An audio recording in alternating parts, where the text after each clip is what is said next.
Саламатсыңдар ма? Отырыңдар. Әр жерден. Жарайды, жақсы. Бүгін сабақта кезекші кім? Бүгін сабақта кім жоқ?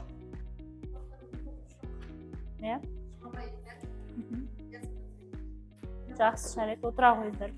Жарайды, жақсы балалар. Біз сабағымызды бастамас бұрын өткен сабағымызды еске түсіре кетейік. Өткен сабақта біздер тұқым қуалаушылық туралы өттік, иә? Тұқым қуалаушылық дегеніміз не? Кім айтады маған? Иә? Тұқым қуалаушылық дегеніміз ол белгілі бір затты көбейе тұрып, жалпы ол генге байланысты, мысалы ата-аналар берген белгілі бір қасиеттерге байланысты ұрпақтарында көрініс табу, белгілі бір қасиеттің ұрпақтарына көрініс табу. Жақсы, отыра ғой. Яғни сендерде бар қасиеттердің, ата-аналарында бар қасиеттерді алуларын не деп аталады екен? Тұқым қуалаушылық деп аталады. Ал өзгергіштік дегеніміз не? Өзгергіштік. Мутация емес. Сонымен қатар жаңа бір белгілердің не істеуі? Пайда болу, жарық көру. Жарайды, жақсы балалар. Олай болса, бүгінгі күннің жадын жазбас бұрын ортаға шығып, донорлық тілек деген тілек, арнайы психологиялық ахуал, ортаға келеміз, шаттық шеңберін жасаймыз. Келе қойыңдар ортаға. Барлығымыз келіп, ортаға шеңбер жасап тұрайық. Бір-бірімізге тілек тілеу арқылы сабағымызды бастайық. Орнымызға тұрайық. Тез-тез шеңбер жасайық. Тұра қойыңдар. Мына қан тамшысын бір-бірімізге тілек айту арқылы береміз, Қайсы тұра қой, көшеш.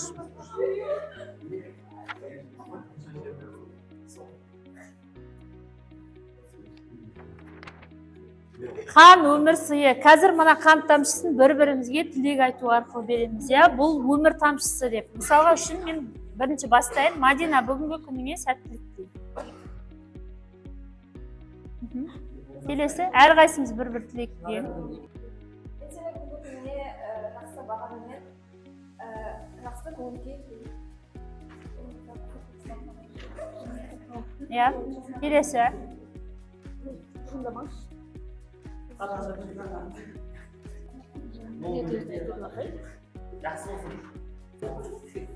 Жақсы тілек тілеуге тырысайық.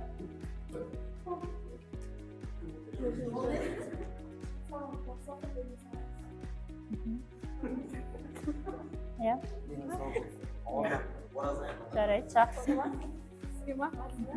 Күніңіз сәтті өтсін. Жарайды, жақсы балалар, барлығымызға сәттілік тілеп, орнымызға жайғасып отырайық. Бұл қан тамшысы неге байланысты қан тамшысы болды екен деп? Жарайды, жақсы. Мынау қан тамшысы, Бұл неге байланысты біз бір-бірімізге тілек тілеп тұрып, донор деген кім? Неге донорлық тілек дедім? Донор дегеніміз кім? Донор. Қан бір мүшені беретін, немесе бір-біріне не беретін? Қан беретін адамды кім деп атайды? Донор деп атайтын сендер білесіңдер, бұрыннан бері білеміз. Қан беретін адамды донор деп атайды. Ендеше бүгінгі тақырыбымыз осы қан топтарына байланысты. Дәптерімізді түгел ашайық, жазайық. Адам қан топтарының тұқым қуалау заңдылықтары, резус фактор. Дәптерімізді ашып жазамыз.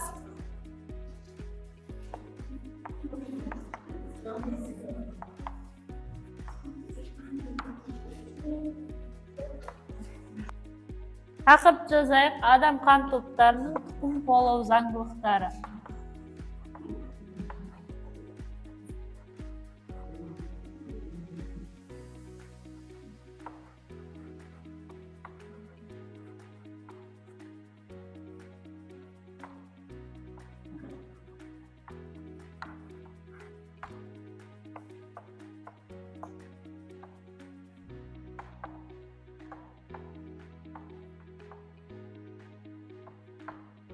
Резус фактор. Жазамыз. Дәптерімізді ашайық түгел. Жазамыз. Дәптерімізді ашып. Жазайық кәнекей. Дәптерімізді аштық па?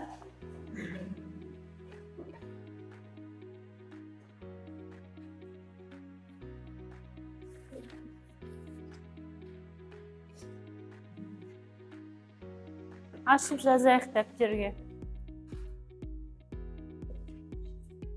Сабағымызды бастамас бұрын ең алдымен біздер топтарға бөлінейік. Қанекей, мында келіп топтарға бөлінейікші.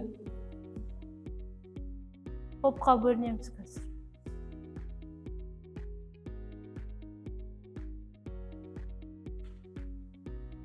Бір-бірден келіп, мұнда қан тамшыларын таңдау арқылы топқа бөлінеміз. Егер бұнда бірінші топ шықса, бірінші топқа отырасыңдар, екінші қан тобы шықса, екінші, үшінші қан тобы үшке, төртінші қан тобы төртінші топқа отырамыз. Бір-бірлеп келіп таңдайық. Қанекей. Тақтаны баса ғой. Тақтаны басамыз.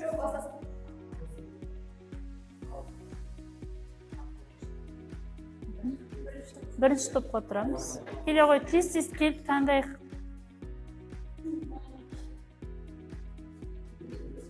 Үшінші топ. Тездетейік, қыздар. Үшінші топ. Бірінші топ.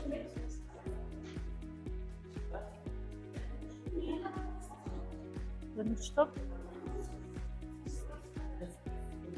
Келейік, бейбарыс. Кел.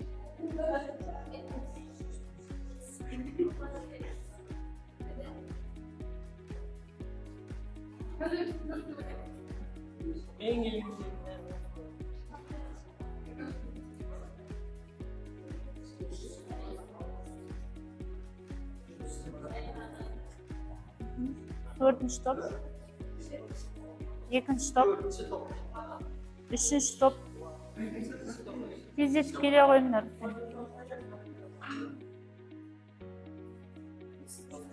Бірінші қан топ. Үшінші. Үшінші топ. Келейік, қыздар, таңдадық па, Жанел? Екінші.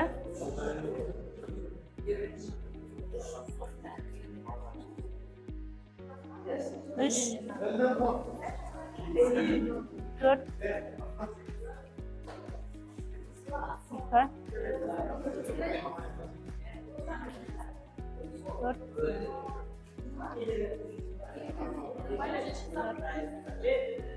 Түгел таңдадық па, болдық па?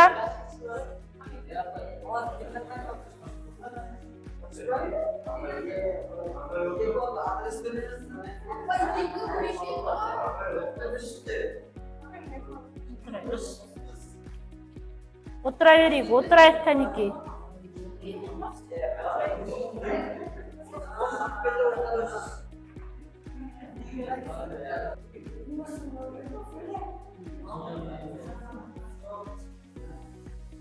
Болдық па?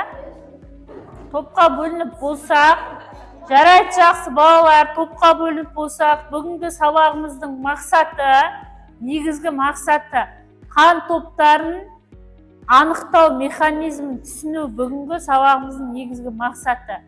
Мына видеоға мұқият назар аударып тыңдайық. Мен қазір сұрақтар қоям, осы видеоның кез келген жерінен тоқтату арқылы, 20 ғасырдың бас кезінде адамда 4 түрлі қан тобының бары анықталған. 0 бірінші, А екінші, Б үшінші және АБ төртінші. 0 деген қай топ дейді? А деген, Б деген, АБ деген төртінші қан тобы дейді. Бұлар эритроциттердің бетінде ерекше молекулалар қан топтарының антигендері болады. Қан сарысуында қан топтарының антигендерімен байланысты эритроциттердің жабысуын шақыратын нәруыз антиденелер бар. Бұл заттар эритроциттерде агглютиногендер деп, ал плазмада агглютининдер деп аталады. Агглютиногендердің екі түрі А және Б. Сонымен қатар агглютининдердің де альфа және бета деген екі түрі бар. Агглютининдер агглютиногендерді жабыстыру қабілетіне ие. Бұл үдерісте қанның жасушалық элементтері түйіршіктер түрінде жабысады, тұнбаға түседі. Осылайша өз қасиеттері мен функцияларынан айырылады. Мұнда альфа-агглютиніні тек А-агглютиногенін, бета-агглютиніні тек Б-агглютиногенін жабыстырады. Осылайша адам қанның қасиеттері бойынша бірдей еместігі, ал қанда қандай да бір агглютиноген немесе агглютининнің болуына байланысты 4 топқа бөлінетіні анықталды. Бірінші, екінші, үшінші және төртінші. Бұл жаңалық медицина үшін өте маңызды. Себебі егер 0 қан тобы бар адамға кез келген басқа топтың қанын құйса, қандағы эритроциттер жабысып бұзылады. 0 қан тобы деген қай топ? Бірінші қан тобы, иә? Бірінші қан топқа басқа қанын құйғанда не болады дейді? Эритроциттері бұзылып, не істейді? Жабысып. Бұл процесс агглютинация деп аталады. Бұл процесс агглютинация. Нәтижесінде адам өліп кетуі мүмкін. Не істейді екен нәтижесінде адам? Өліп кетуі мүмкін. Бұл кезде нелер туралы естідік біз жаңа?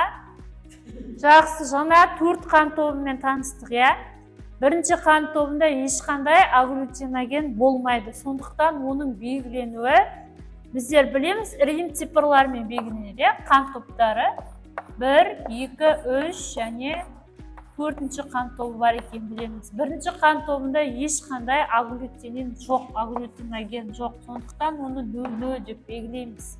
Ал екінші қан тобында А деген доминантты ген болғандықтан, ол гомозиготалы болса АА, гетерозиготалы болса А0 болады. Ал үшінші қан тобы Б деген доминантты ген болғандықтан гомозиготалы болса ББ, гетерозиготалы болса қалай? Б0 деп белгіленеді. Төртінші қан тобында А және Б деген екі доминантты ген болғандықтан ол не деп белгіленеді? АВ деп белгіленеді. Бұл белгіленуі дәптерімізге түгел жазып алайық. Қан топтарының қалай белгіленетінін. Сонымен қатар қараңдар, мұнда резус фактор бар, Резус фактор деген бұл қанда болатын не? Ерекше нәруыз. Ол оң және теріс болып бөлінеді. Оны RH деп белгілейміз. Ол оң және не болып бөлінеді? Теріс болып бөлінеді. RH плюс немесе минус дейді. Егер сендер байқайтын болсаңдар, кейбір әскери адамдардың формаларында осындай әріптермен белгіленген белгілерді байқауға болады. Төс белгілерінде, Бұл олардың қан тобы және резус факторларынан естейді хабар береді. Өйткені олар әскери адамдар көптеген жағдайда аяқ астынан не істеуі мүмкін?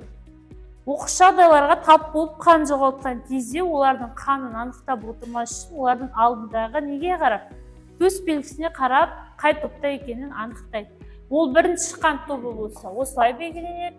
Екінші қан тобы болса, мысалға, ол гомозиготалы болса, осылай RH плюс немесе минус деп белгіленеді. RH деген бұл ерекше нәруыз қанда болады. Егер анасының қан тобының резус факторы оң болып, анасының ішіндегі баласында теріс болатын болса, не болады? Резус конфликт пайда болады. Бұл жерде айтарлықтай баланың өміріне қауіп төнеді.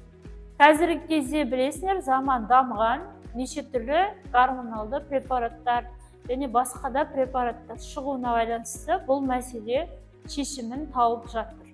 Резус не істейді екен? Оң мен теріс бір-бірінен сәйкес болмайтын болса, резус конфликт туындайды екен. Сабағымызды ары қарай жалғастырайық. Енді оқушылар жазып алдық па дәптерге? Жазып алған болсақ, ары қарай жалғастырамыз.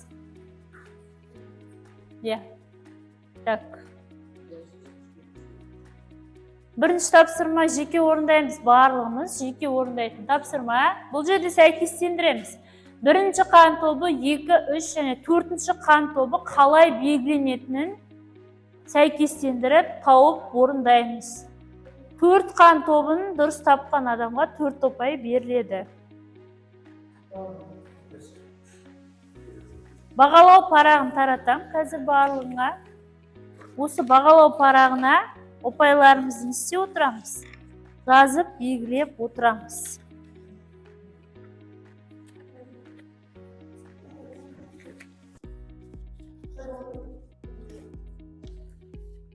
Қалай белгіленетінін жазамыз, дәптерімізде орындаймыз.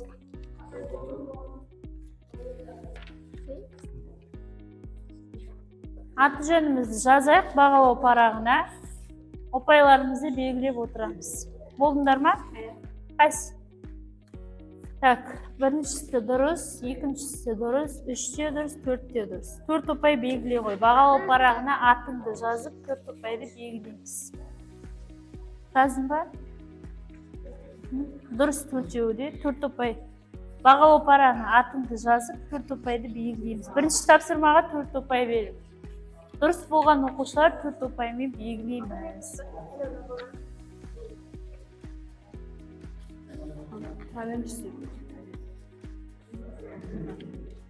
Атын жазып, ұпайды белгілейік, 4 ұпай. Атымызды жазып, бірінші тапсырма. Сендер болдыңдар ма? Қайсы? Дұрыс. Шынарай 4 ұпай. Алихан, істедің болдың ба? Сен не? Жазайық. Ерасыл. Жазайық түгел. Бізде қай топ болды, барлығын түгел болып отқан. Бірінші топ түгел аяқтады, я? Екінші топта аяқтады. 3 аяқтады ма? 2 оқушы аяқтады, я? 4-ші топтан неше оқушы аяқтады? 2 оқушы аяқтады. Қалғандарымызды тездетейік. Кім болды тағы да? Канекей. Кім болды? Болдыңдар ма? 4-еуде дұрыс, 4 ұпай белгілей қой. Дұрыс. Е, дұрыс. Дұрыс белгіледік барлығымыз. Ал жауаптармен сәйкестендірейікші. Барлығымыздың жауабымыз осылай болды ма?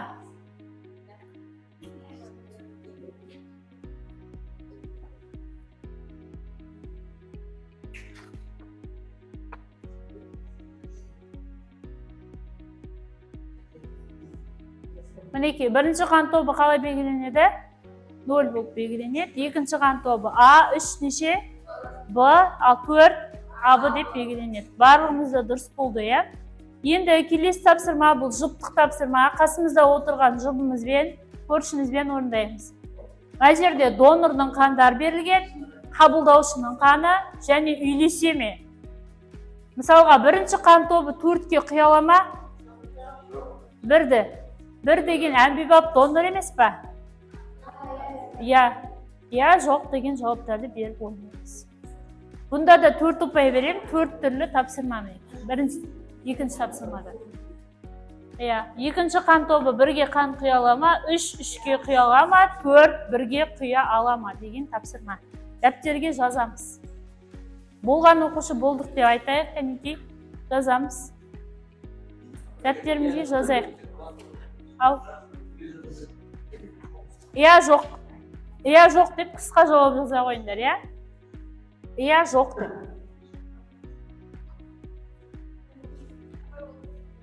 Болдыңдар? Біріншісі. Екіншісі. Ойлан, екіншісінде қате бар, я?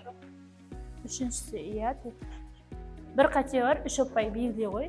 Кім болды? Болдыңдар ма? Қайсы?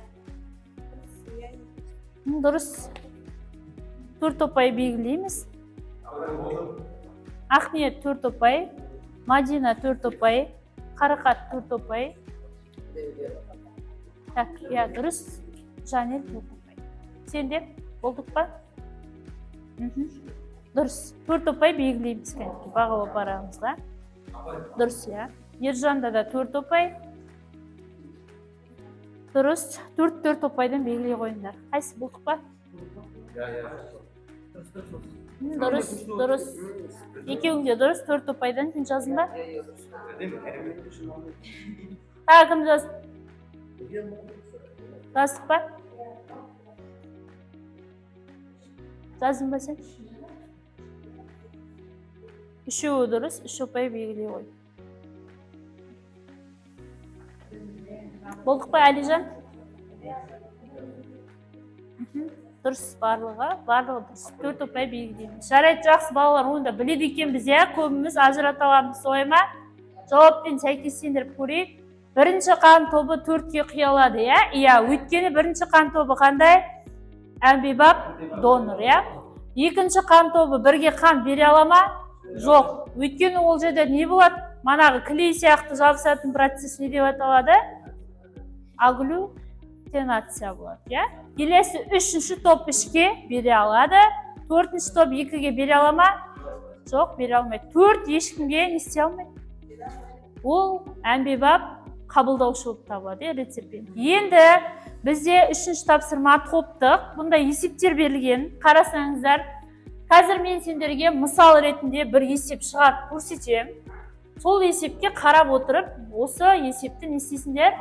Шығарамыз. Бір есеп шығарайық. Біздер білеміз, генетикалық есепте ата-ананы П әрпімен белгілейді, иә? Аналықтың белгісін саламыз. Анасын нешінші топ деп алайық, мысалда? Бірінші қан тобы деп алайық, иә? Анасының қан тобы 1 дейік. Әкесінікі неше дейік? 2 дейік. Неше? 2, иә? Гетерозиготалы 2-ші дейік. Мінекей, есептің берілісі осылай жазылады. Ары қарай пеннет торын сызамыз. Мына жерге аналық, аталықты белгілейміз. Мына екеуін қосқанда А0. Мұнда қараймыз, енді есепке қараймыз. Анасының қан тобы 1, ал әкесінің қан тобы неше? 2. Бұнда 4 баласы бар. 4 баласының қан тобын анықтайық. Бірінші баласының қан тобы 2-ші, 2-ші, 1-ші. Яғни 50-де 50%, иә? 50-де 50% болады екен. Балаларының қан тобы теңде беріледі екен. 50-де 50 болады жауабы. Сендер де мына берілген 4 есепті дәл осылай орындаймыз дәптерге. Және ортаға шығып түсіндіреміз.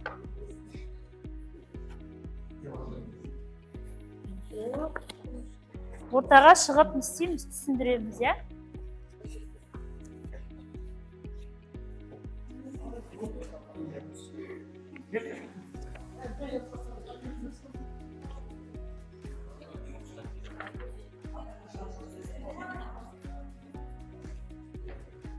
Есепті дәл осылай жазамыз және ортаға шығып түсіндіреміз. Топтасып есеп шығарайық кәне.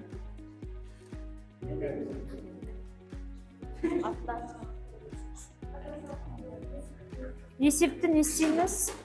Топтасып шығарамыз. Есептің берілісін берейін.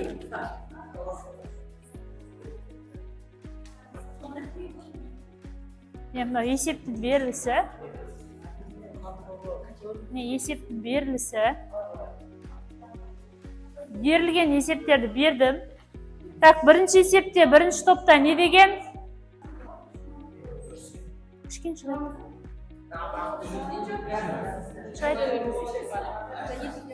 Шыдан. Не ол түстенген келетін бәріндер.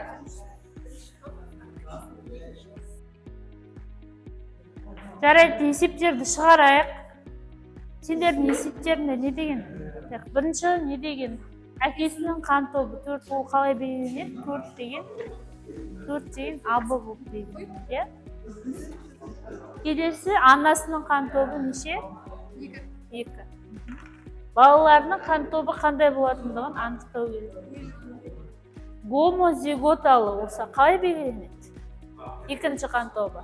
Гомозиготалы болса 2 А болып келеді. Дұрыс. Ары қарай шығарамыз, пеннет торын сызамыз. Сендерде қандай берілген есеп? Шешесінің қан тобы 0 деген нешінші топ ол? 0 деген. Бірінші топ, иә? Ал әкесінің қан тобы АБ деген 4, иә. Енді олардың несін анықтаңдар деген? Балалары ата-анасының біреуінің қан тобына ұқсауы мүмкін бе дейді. Ұқсайым екен, балалардың соны анықтайсыңдар. Пеннет торын сыза беріңдер, дұрыс есептің берілгені. Келесі сендердің есептерінде не деген? Ерлі зайыптылардың біреуінің қан тобы гетерозиготалы 3, екіншісі гетерозиготалы 2. Гетерозиготалы әселер. Екінші топ. Екінші топ.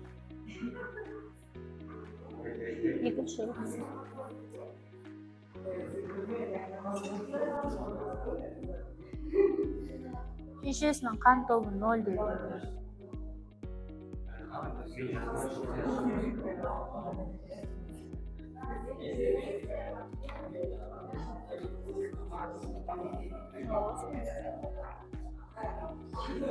Негізінде.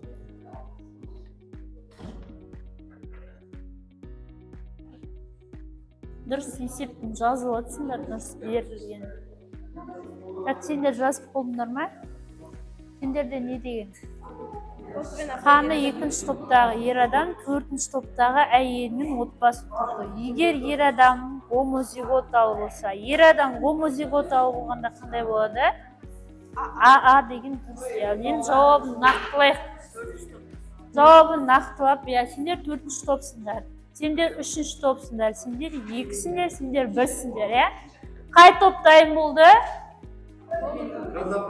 Дайын болған топ бар ма? Шыға қой, төртінші топ ба? Төртінші топ шығып түсіндірем дейді. Мұқият тыңдайықшы. Есебі дұрыс па? Қате жоқ па? Тақтаға.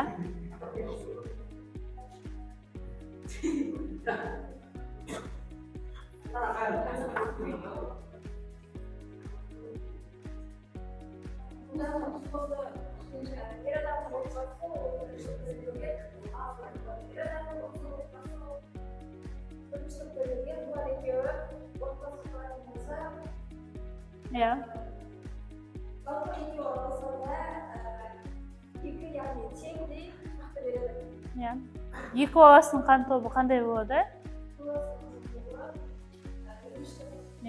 Екеуінікі? Сосын қалғанынікі не болады? Абы деген нешінші топ?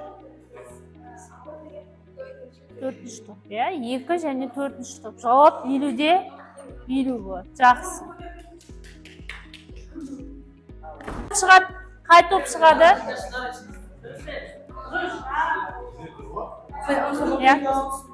Жақсы. Тынышталайық. Тынышталамыз. Екінші топ шықты.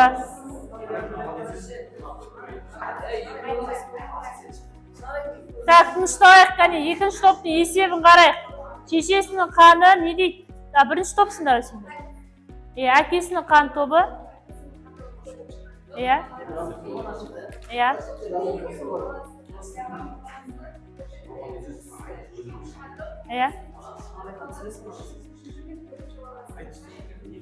Төртінші топ, Сендерден нені анықтаңдар деген? Нешеуі гомозиготалы, нешеуі гетерозиготалы. Сол есепте жауабы.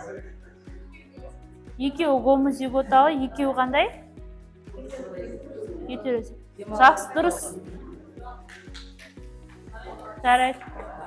Жағы ортаға шыққан төртінші топқа Айсәуле саған 3 ұпай есеп шығаруға көмектескен. Ана жерде Мерейлім саған да 3 ұпай. Мұнда да есеп шығарған қыздар 3 ұпайдан белгілеп аламыз. Келесі 2 топ қалды енді, 2 топ қане шығайық ортаға. Қай топ шығады бірінші? Екінші, үшінші топ.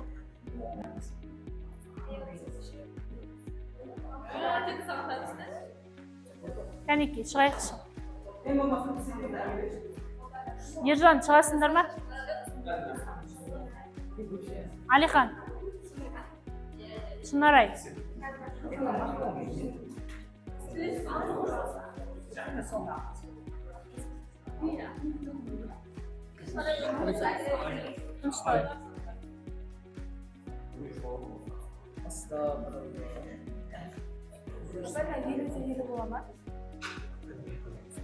Анасының қан тобы 1, әкесінің 4, балаларының қан тобы оларға ұқсай ма?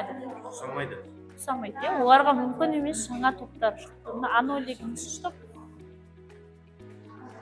А0. 2. Б0 деген? 3. А0. 2. Б0. Түсіндіреміз. Әкесіне ұқсай ма, я анасына ұқсай ма? Кімге ұқсап тұр? Әкесі 4, анасы 1.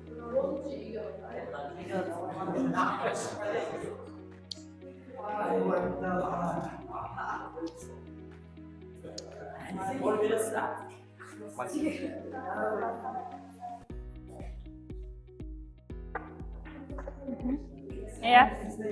Түсіндіре ғой. Иә. Иә. Егер бұл отбасы болашақта үйленетін болса, олардың балаларын қартауы бірдей болмайды. Себебі олардың мамасынікі 1-ші топ, әкесінікі 4-ші топ болған. Иә. Балаларында қандай болып тұр? Балаларында 2 және 3-ші қан тобы пайда болып тұр. Әке-шешесіне ұқсауы мүмкін емес. Жақсы, дұрыс. 3 ұпай. Жарайды, жақсы. 3 ұпайдан Шынарайға белгілейік. Шынарай, Әлижан, сен, және Әлихан. Белгілейміз 3-3-тен. Келесі бізде нешінші топ қалды? 3-ші топ қалды. 3-ші топ Ержан шығамыз. Тақтада магниттер бар. Так, бізде 3-ші топта не берілген? Иә.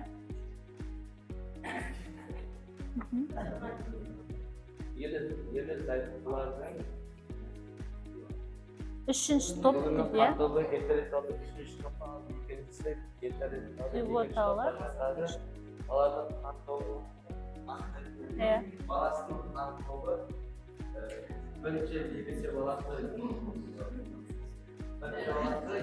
екінші қан топ бар еді. 4 баласының 2-і нешінші топ? 2-і 2-ші топ, 2-і 4-ші топ болады екен. Ал ата-аналарынікі неше? 4 пен 2. Ата-анасының қан тобына ұқсайтын қан топтар не істейді екен? Пайда болады екен. Жақсы, Ержан мен тобындағы 3 оқушы 3 ұпайдан бағалайық. Жарайды, жақсы, барлығымыз жазып алайық есептерді. Тақтада есептерді рет-ретімен жазып алайық. Тақтада есептерді жазып аламыз. Мен дәптерімізге жазамыз түгел. Дәптерімізге жазайық кәнекей. Ашайық та дәптерімізді жазайық. Жазыңдар. Дәптерге түгел жазамыз. Тақтада есептерді жазып аламыз. Жазамыз. Есептерді дәптерімізге жазамыз.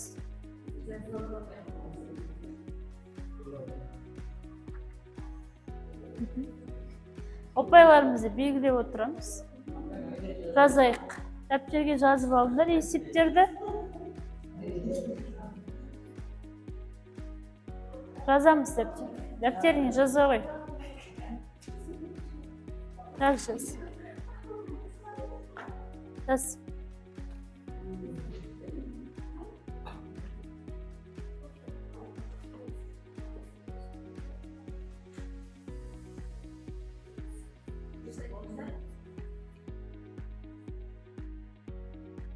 Жазып алайық. Дәптерге түгел.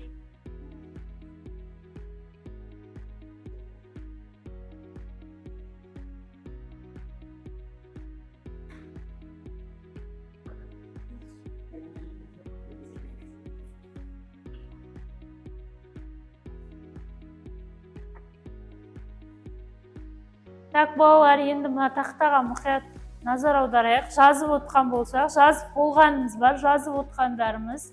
Тақтаға назар аударайық. Қан топтарын анықтау. Міне мынау шетелдіктердің ойлап тапқан қан тобын анықтау. Кез келген науқас ауруханаға түскенде біз оның қан тобын қалай анықтайтынын назар аударайық. Осылай одан қан алынады. Қараңдар. Бірінші топқа қойып көреміз, 2-ге және мұнда RH деген резус факторы, Қараңдар, не істеп мынау? А да сол күйінде сұйық күйінде тұр, Б-да да сұйық күйінде тұр, ал RH-та не істеді? Бұзылды, Сонда оның қан тобы қандай? А-да да, Б-да да қай қан тобы? Мынау ма? 1 ма? бір деп ойлайсыңдар, иә? Ал резус факторы қандай? Оң ба, теріс па? Резус факторы қандай? Оң ба, теріс па? Теріс дейді. Иә. Бұл дұрыс болды, иә? Жақсы. Қан топтарын мінекей осындай жолмен анықтайды. Сабағымызды ары қарай жалғастыра отырайық. Енді ары қарай.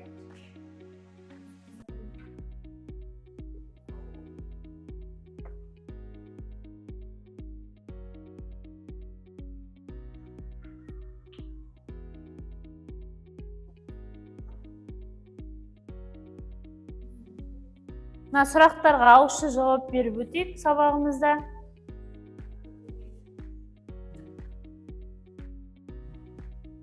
Так, тәуелсіз екі аллельді емес геннің бірге доминирленуі қалай аталады? Доминирленуі.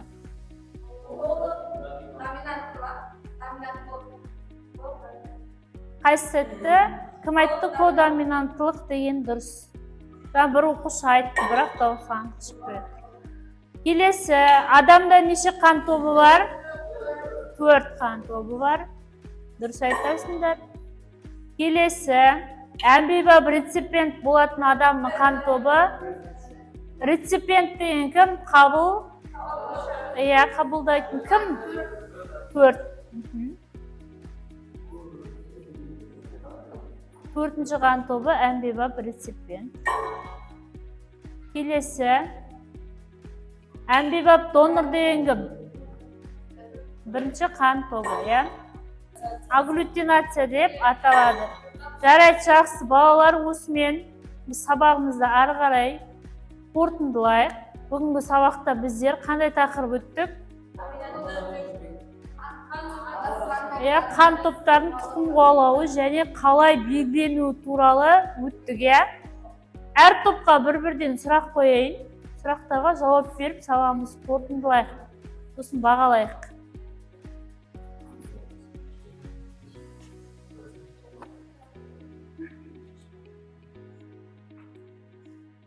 Так, бірінші топқа сұрақ. Бірінші топ жауап береміз. Қазір айналдырайын. Бұл барабанды айналдыру арқылы сұрақтарға жауап береміз, иә? Так, бірінші топ. Бүгінгі сабақта мәліметтердің өз өмірінде қалай қолдануды жоспарлайсыңдар? Бүгінгі сабақта, иә?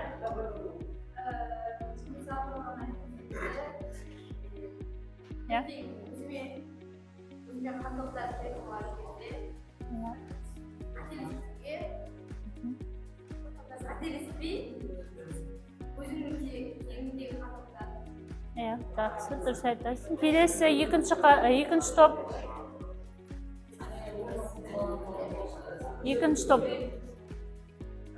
Екінші топ. Бүгінгі сабақта ең қызықты жері қандай болды? Ең қызықты жері. Алихан. Есеп шығару, иә? Есепте шығару арқылы ұрпақтардың қан топтарын болжау, иә? Жарайды, жақсы. Келесі үшінші топ. Үшінші топқа сұрақ қояйын. Сіз үшін қиындық тудырған тапсырма бар ма? Сендер үшін бүгінгі сабақта қиындық тудырған тапсырма жоқ. Жақсы. Келесі төртінші топ. Сабақ барысында қандай жаңа ақпарат алдыңдар? Сабақ барысында қандай жаңа ақпарат алдыңдар? Иә, жақсы. Қалай бөлу керек екенін, донордың кім екенін, қанды қалай беретіндігін анықтадыңдар, иә? Жарайды, жақсы, сабағымызды қорытындылайық. Бүгінгі жинаған ұпайларымды бағалау парақтарını маған айта қойыңдар. Кім деймін? Шынарайда неше ұпай? 10 ұпай. Келесі. Ержанда 10 ұпай. Әселде 8 ұпай. Нұржамалда 9 ұпай.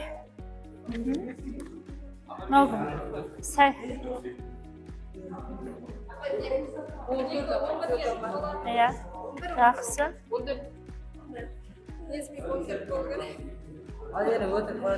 14 емес, 10 ұпай жалпылама. Бұл жерде сабақ барысында ары қарай ұпайларды есептейтін боламыз. Жақсы, осымен сабағымыз аяқталып, үйге тапсырма тақырып соңындағы сұрақтарды жауап беру.